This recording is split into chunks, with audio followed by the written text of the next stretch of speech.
ఈరోజు ఒక అద్భుతమైనటువంటి రక్తపోటుకు సంబంధించినటువంటి ఒక ఔషధాన్ని గురించి మనం చర్చించుకుందాం. అందరికీ తెలుసు, రక్తపోటు అనేది ఈరోజు సమాజాన్ని అతి భయంకరంగా పట్టి పీడిస్తున్నటువంటి వ్యాధి.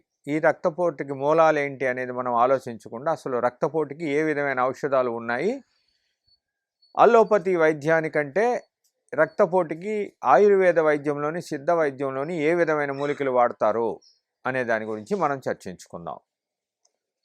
ఆయుర్వేద వైద్యంలో ఒక గొప్ప విశేషమైన మూలిక ఉంది. ఒకే ఒక మూలిక, ఆ మూలిక పేరు పాతాళ గరుడ. దీని పేరు విచిత్రంగా ఉంది, పాతాళ గరుడ అంటున్నాం. అంటే గరుడ అనగానే మనకి గరుత్మంతుని యొక్క పేరు దీంట్లో సూచితం అవుతుంది. అయితే గరుత్మంతుడు యొక్క శత్రు మూకలు ఎవరంటే పాములు. గరుత్మంతుడికి ఆహారంగా వాడేవి పాములు. కాబట్టి ఇది పాతాళ గరుడ అంటే పాతాళంలో ఉన్నటువంటి సర్పాలన్నింటినీ కూడా ఏ విధంగా గరుత్మంతుడు బయటికి రాగానే నాశనం చేశాడో ఆ విధంగా ఈ పాతాళ గరుడ అనేటటువంటి ఈ విశేషమైన మూలిక ద్వారా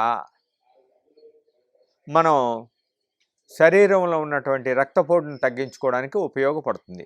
ఈ పాతాళ గరుడ అనేటటువంటి మొక్క ఈ విధమైనటువంటి సింబాలిక్ నేమ్తోని కూడి ఉంది. దీన్ని పాతాళ గరుడ అనడానికి కారణం ఏంటంటే ఇది పాము కాటికి అద్భుతమైనటువంటి మూలిక. పూర్వం పాము కాటికి చాలా మూలికలు ఉన్నాయి. పాము కాటికి కొన్ని వందల మూలికల్ని గిరిజన వైద్యులు కానీ పూర్వ వైద్యులు కానీ అందరూ వాడటం అనేది జరుగుతుంది. అయితే పూర్వ వైద్యులు ఏం చేశారంటే ప్రతి పాముకి ఒక పేరు సూచింపబడేది, ఆ పేరుకు సంబంధించినటువంటి మూలికనే వాడేవారు. ఉదాహరణకి చంద్రపొడ అనేటటువంటి ఒక పాము ఉంటుంది. ఆ పాముని విషం దింపడానికి చంద్రపొడ అని మొక్కనే వాడేవారు. చంద్రపొడ అనేదాన్ని పత్రబీజ అని మనకి ఇప్పుడు దొరుకుతుంది. కిడ్నీలో రాళ్ళకు కూడా ఆ మొక్కే ఉపయోగపడుతుంది.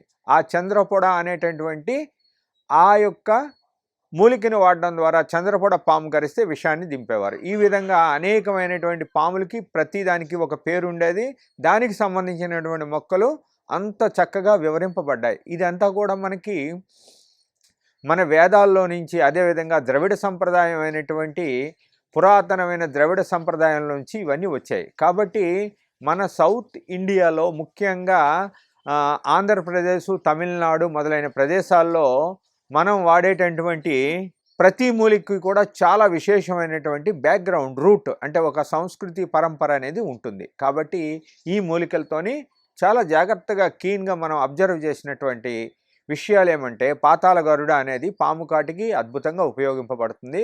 ప్రతి పాము కాటికి ఏమి లేకపోయినా సరే చిన్న వేరు తీసి ఆ వేరుని నోట్లో పెట్టుకొని నమిలినప్పటికీ బ్లడ్ ఏదైతే అధిక రక్తపోటుకు గురయ్యి బ్లడ్లో విషం కలిసి మనకి ఇబ్బంది పడుతుంటాం, వెంటనే ఇది బ్లడ్ని అంత స్పీడ్ని ఆపి బ్లడ్ యొక్క పార్శ్వాలన్నింటినీ కూడా స్పర్శించడం వల్ల బ్లడ్ మళ్ళీ సమాంతరమై నెమ్మదిగా పాము కాటు కరిచినప్పటికీ కూడా ఈ పాతాళ గరుడ అనేటటువంటి మూలిక యొక్క సారం వెళ్ళగానే మనిషి కొందగా ఉపశమనం చెందడానికి ఉపయోగపడుతుంది. తర్వాత కొద్దిగా నెమ్మదిగా ఆ చర్యలు తీసుకున్నప్పటికి బాగవుతుంది. అయితే పాము కాటికి చాలా మొక్కలు ఉన్నాయి. తెల్లేశ్వరి ముఖ్యంగా శ్రీశైలంలో బాగా వాడేటటువంటి మూలిక తెల్లేశ్వరి. అయితే ఇక్కడ బజార్లో చాలామంది తెల్లేశ్వరి అని రకరకాలైనటువంటి దొండ చెట్టు యొక్క నాగదొండ అని ఒక చేదుగా ఉండేటటువంటి దొండ చెట్టు ఉంటుంది. ఆ చెట్టు యొక్క మూలికలను తెచ్చేసి అమ్మేస్తారు. ఇవన్నీ కూడా చాలా జాగ్రత్తగా మనకి తెలిసినప్పుడు మాత్రమే కొనుక్కోవడం మంచిది. అయితే తెల్లేశ్వర అనే మూలిక అద్భుతమైనటువంటి మూలిక. ఈ మూలికతో అనేకమైనటువంటి చర్మ సంబంధిత రోగాలకు కానీ అదేవిధంగా ఎబార్షన్కి సంబంధించి కూడా ఈ మూలికని మనం వాడుకోవచ్చు. పాము కాటికి విశేషంగా పనిచేసేది తెల్లేశ్వరి.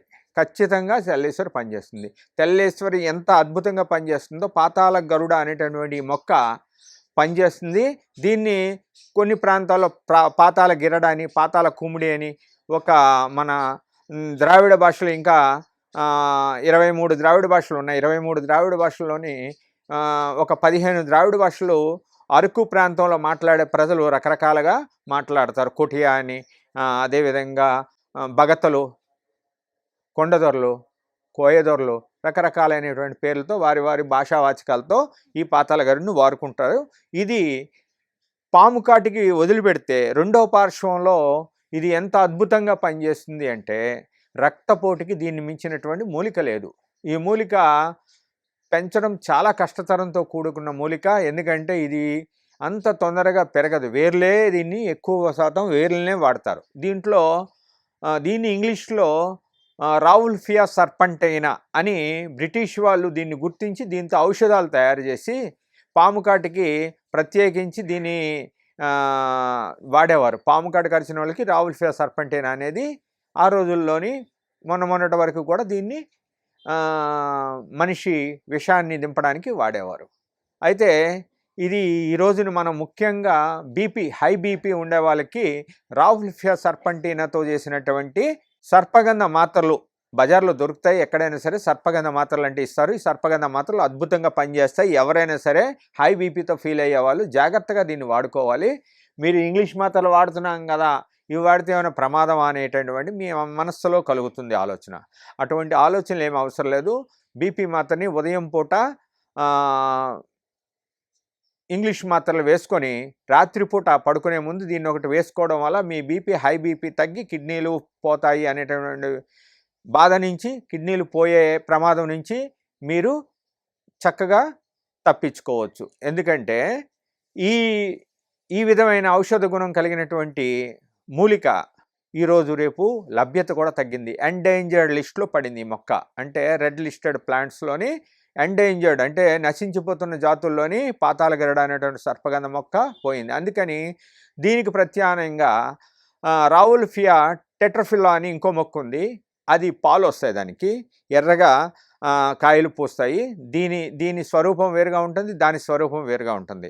ఆ మొక్కని ఎక్కువగా వాడుతున్నారు. కాబట్టి బజార్లో దొరికే సర్పగంధ మాత్రలు కూడా రెండో రకం అయినటువంటి మూలికతో తయారు చేయడం వల్ల కొంత పనితీరులో మార్పు వస్తుంది. ఒరిజినల్గా సర్పగంధ పాతాళ గరుడు యొక్క మొక్కతో చేస్తే మాత్రం అత్యద్భుతమైనటువంటి ఔషధ గుణం మనకి ఇస్తుంది. ఈ విధంగా ఇది రక్తపోటుని నివారించడమే కాకుండా మధుమేహాన్ని కూడా ఇది కంట్రోల్ చేయగలుగుతుంది. ఒకేసారి షుగర్ బీపీ ఉండే వాళ్ళకి బీపీకి మాత్ర వాడుకోవడం వల్ల మధుమేహం కూడా నివారింపబడి వాళ్ళకి సైడ్ ఎఫెక్ట్స్ వచ్చేవి ఏవైతే ఉన్నాయో వాటిని కూడా నివారించుకోవడానికి ఒకే మాత్రతో ఒకే దెబ్బకి 2 పిట్టలు అంటారు అందరూ. ఒకే దెబ్బకి 2 పిట్టలు అంటే ఒక్క మాత్ర ద్వారానే షుగర్ని కూడా కంట్రోల్ చేసే గుణం దీనికి ఉన్నది. కాబట్టి ఈ విధంగా దీన్ని వాడుకోండి. ఏ విధమైనటువంటి అనుమానాలు, సందేహాలు అవసరం లేదు.